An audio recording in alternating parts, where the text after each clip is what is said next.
जय श्री कृष्णा। राधे राधे। सावन के महीने में हर दिन शिव जी को जल अर्पित करने का विधान है। सोमवार की तिथि तो विशेष हो जाती है, लेकिन अन्य दिनों में जैसे सोमवार का महत्व है, वैसे ही श्रावण के माह में हर दिन का अपना महत्व है। तो जब आप उनको रोज अर्पित करेंगे जल, तब लोटे में ऐसा क्या डालेंगे कि शिव जी देंगे वरदान। उसके पहले एक और बात हम आपसे कहना चाहेंगे। अगर पितृदोष बहुत परेशान कर रहा है, कुंडली में आपका लगता है पितृ बिगड़ के बैठा है, बहुत मुश्किलें हैं, हर तरह की समस्याएं हैं, प्रगति नहीं हो पा रही, तब पूरे सावन के महीने में एक लोटा जल में थोड़ा सा कुसा घास डालें और ले जाकर पास के किसी भी शिव जी के मंदिर में जल अर्पित कर दें। अगर लोटे में कुसा घास रह जाए तो उसको हाथ से निकाल कर शिवलिंग के ऊपर रख दें। आपका पितृदोष शांत हो जाएगा, पितृ प्रसन्न होंगे। अगर घर में कोई लंबे समय से बीमार है, बीमारी ठीक ही नहीं हो पा रही, तब एक छोटा सा प्रयोग करें। किसी भी दिन, श्रावण के महीने में किसी भी दिन ये प्रयोग कर सकते हैं। रात में जो व्यक्ति बीमार है, उनके बेड के पास या सिराहने एक लोटा जल ले लें। जल में 5 पीपल के पत्ते डालकर उनके सिराहने रख दें। आप चाहें तो स्टूल वगैरह लगाकर भी आप बेड के पास नीचे में माथे के पास रख सकते हैं।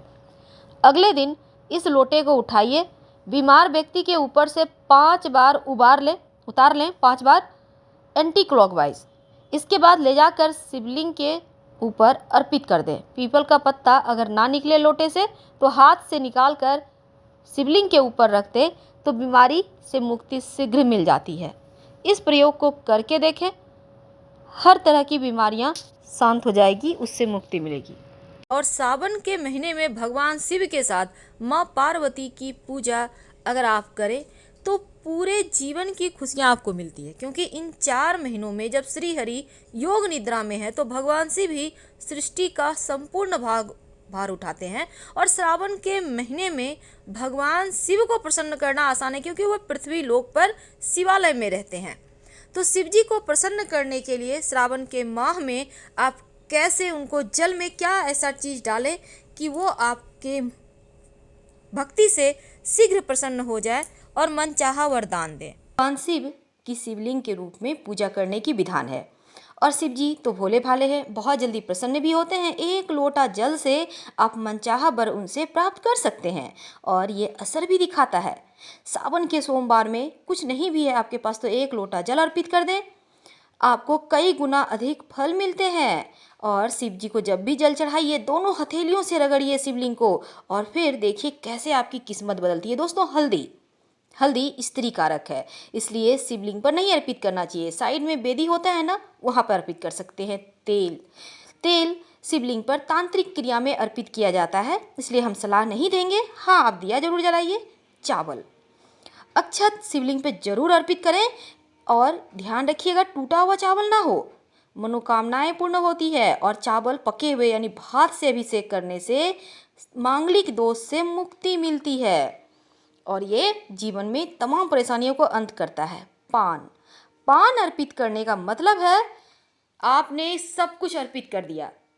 पान को सबसे अंत में अर्पित करना चाहिए। पान और सिंदूर भी स्त्री कारक है और शिव जी तो ठहरे बैरागी, इसलिए शिवलिंग पर सिंदूर ना लगाएं, बल्कि बेदी जो है माँ पार्वती का स्वरूप है वहाँ पे लगाएं। नारियल आप अर्पित तो कर सकते हैं, पर नारियल का पानी शिवलिंग पर अर्पित नहीं करना चाहिए। इस बात का हमेशा ध्यान रखिएगा और इस चीज़ से आप बचिएगा, क्योंकि नारियल बीज स्वरूप होता है। गुलाब के पुष्प शिव जी को बहुत प्रिय हैं। दोनों हाथों से प्रेम से गुलाब की पंखुड़ी, गुलाब के पुष्प उन्हें अर्पित करें और मनाएं। कमल का पुष्प एक भी अगर आपको मिल जाता है 108 पंखुड़ी वाला कमल, तो समझिए ये आपकी पूजा सार्थक हो गई। अगर नहीं है आपके पास तो क्या करेंगे, दोनों हाथों को जोड़िए, मन में ध्यान कीजिए कि आपके हाथों में कमल का पुष्प है और शिवलिंग पर अर्पित कर दें। फिर देखिए चमत्कार कैसे होते हैं। बात करते हैं जवा कुसुम, इसे बहुत जगह गुड़हल का पुष्प भी कहते हैं। और इस पुष्प को अर्पित करने से शिवलिंग पर शत्रु बाधा नाश होता है। कनेर का पुष्प जो पीले रंग का होता है, शिवलिंग पर अर्पित करने से जीवन की तमाम परेशानियों से आप मुक्त हो जाते हैं, सुरक्षित बने रहते हैं। शंख शिव जी की पूजा में नहीं बजाई जाती, बल्कि डमरू बजाइए। ये बहुत अच्छा रहेगा। और शिवलिंग की हमेशा आधी ही परिक्रमा कीजिएगा, इस बात का ध्यान रखिएगा। तुलसी, तुलसी नहीं अर्पित किए जाते शिव जी की पूजा में। हाँ, आप मंजरी अर्पित कर सकते हैं, पर तुलसी भूल कर भी नहीं। ये जो हरसिंगार है ना, ये वास्तु दोष को दूर करता है और जीवन की परेशानियां भी दूर करता है। हरसिंगार अगर मिल जाता है तो दोनों हाथों से नहलाइए शिव जी को, फिर देखिए कैसे कृपा बरसती है आपके ऊपर। आंवला, ये शिव जी को विशेष रूप से प्रिय है। आप आंवले को जरूर अर्पित करें। आपके जीवन में धन की कभी कमी होगी ही नहीं, धन धान्य से आपके घर भरे रहेंगे। शिव जी पर धतूरा अर्पित करने से संतान की समस्याएं दूर होती है। त्रिशूल, आप अगर सावन में किसी भी सोमवार के दिन एक त्रिशूल शिवलिंग पे, शिव जी के वहाँ पे अर्पित कराते हैं तो जीवन में शत्रु बाधा से मुक्ति मिलती है। मौली धागा, मौली धागा आप जरूर अर्पित कीजिए, ये बहुत ज़रूरी है जीवन में खुशियाँ प्राप्त करने के लिए। अब अगर हम बात करें नंदी की, तो भला नंदी के कान में बिना बोले हमारा मंत्र पूरा कैसे होगा? मनोकामना को पूर्ण करने के लिए नंदी के कान में अपनी मनोकामना जरूर कहें और नमः शिवाय का जप करें। नंदी हमेशा ही शिव जी तक आपकी जैसे भी आप मनोकामना उनसे कहें ना, एकदम सेम टू सेम पहुंचाएंगे। पान का पत्ता अर्पित करना है और पान के पत्ता पे रखिएगा क्या, 2 लौंग, 1 इलायची, थोड़ी सी मीठी चीज़ें जैसे बतासा है, मिश्री है, कुछ मिठाइयाँ हैं, और फिर थोड़ा सा मौली धागा, साथ ही साथ एक सिक्का या फिर दक्षिणा रखना मत भूलिएगा, क्योंकि शिव जी की पूजा बिना दक्षिणा की पूरी नहीं होती है। आप अंत में पूजा वूजा करने के बाद दक्षिणा जरूर अर्पित कीजिए। दिया तो आपको जरूर जलाना है, घी का दिया जलाइए, रुई की 2 बातियां डालिए, क्रॉस करती हुई पर जलाइएगा, एक ही सिरा। तुलसी के पत्ते तो बिल्कुल भी नहीं अर्पित करना है, हमने पहले भी बताया। बात करते हैं जनेऊ की। जनेऊ शिव पूजा में अर्पित करना चाहिए। ये भोले भंडारी आपके जीवन में जो आपका सौभाग्य है उसे बढ़ाते हैं। फल के रूप में आप केला अर्पित करें, 2 केला जोड़ा में जब भी अर्पित करें, जोड़ा में 1, 5, 11 बिल्कुल भी नहीं, 2, 4, 6, 8 ऐसे करके अर्पित करें।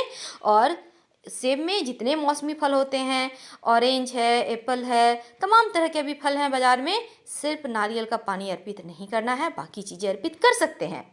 और शिवलिंग पर जो चीज़ आपने अर्पित कर दिया उसे प्रसाद के रूप में मत खाइएगा, इस बात का हमेशा ध्यान रखिए।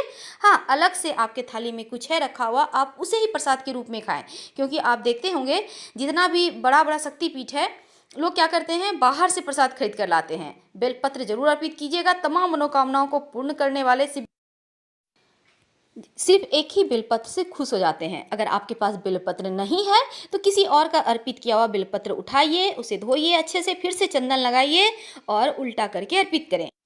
तो इस तरह से आप शिव जी को मना सकते हैं, उनको प्रसन्न कर सकते हैं। लेकिन सावन के महीने में कुछ ऐसी चीज़ है जो भूल कर भी नहीं खाना चाहिए। पत्र ले लें, थोड़े से पुष्प ले लें, शिव जी उसी से प्रसन्न होते हैं।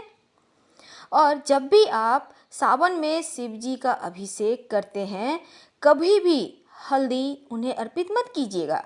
अगर आपको अगर अर्पित करना है तो बेदी पर कीजिएगा, शिवलिंग पर मत कीजिएगा। हम बात कर रहे हैं क्या नहीं खाना चाहिए सावन में ताकि शिव की कृपा आसानी से मिले। तो बैगन, शास्त्रों में इस महीने में बैगन खाना वर्जित बताया गया है, क्योंकि बैगन अशुद्ध होता है। इसीलिए तो द्वादशी, चतुर्दशी, कार्तिक मास, सावन के महीने में एकादशी तिथि को हिंदू धर्म ही नहीं बल्कि जैन धर्म में भी लोग बैगन नहीं खाते हैं। दूध, चूँकि गाय इस समय हरी खरपतवार खाती है, नए नए घास उगते हैं, तो इसमें दूध का भी सेवन कम कर देना चाहिए। तीसरी है साग, साग का सेवन सावन के महीने में नहीं करना चाहिए, इसके पीछे वैज्ञानिक मत भी है। लहसुन प्याज अगर संभव हो तो मत खाइए, नहीं तो खा सकते हैं, आपकी मर्जी है, पर नॉनवेज भूल कर भी मत खाइएगा सावन के महीने में।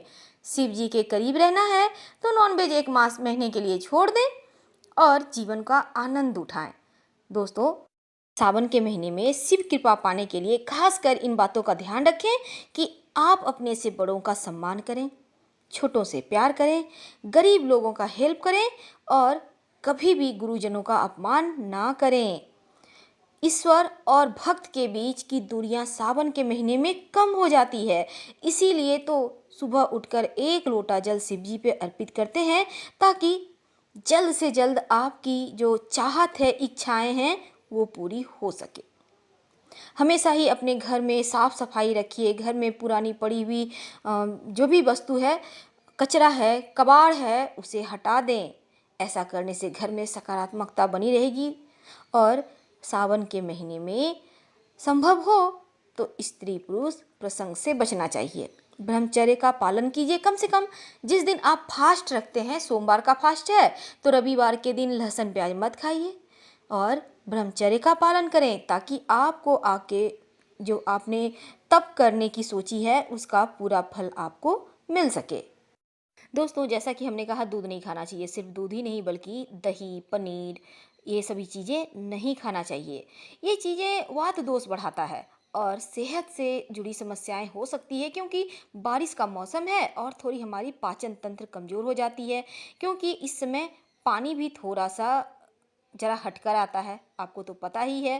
तो इसलिए सावधानी से भोजन कीजिएगा और पूरी तरह से सात्विकता का मन पकड़े रहिएगा। हरी पत्तेदार सब्जियां कभी मत खाइएगा, वात की शिकायत बढ़ेगी। और इस मौसम में सब्जियों में बैक्टीरिया और कीड़े भी पनपते हैं, तो हरी सब्जी खाने से पहले 2 बार जरूर सोचिएगा, वरना कहीं दस्त वगैरह ना हो जाए। और दूध, जैसा हमने बताया, शिव जी को अर्पित करें दूध। ये नहीं कि 1 लीटर अर्पित कर दिए, नहीं। 1 चम्मच प्रतीकात्मक रूप से जल अर्पित कीजिए, वंश वृद्धि होती है। दूध खुशियाँ लाती है। दूध अर्पित करने से जीवन में सुखों को आप भोग पाते हैं। तो शिव जी को प्रतीकात्मक रूप से थोड़ा सा दूध अर्पित कीजिए, बाकी का दूध किसी गरीब व्यक्ति को दान कर दें। ये आपके लिए बहुत शुभ रहेगा। तो सावन में इन उपायों को करके आप जीवन में ढेर सारी खुशियां पा सकती है, शिव जी के करीब रह सकते हैं। हम आपसे विदा लेते हैं। वीडियो से लाभ होता है तो लाइक और सब्सक्राइब करना मत भूलिएगा। धन्यवाद। हर हर महा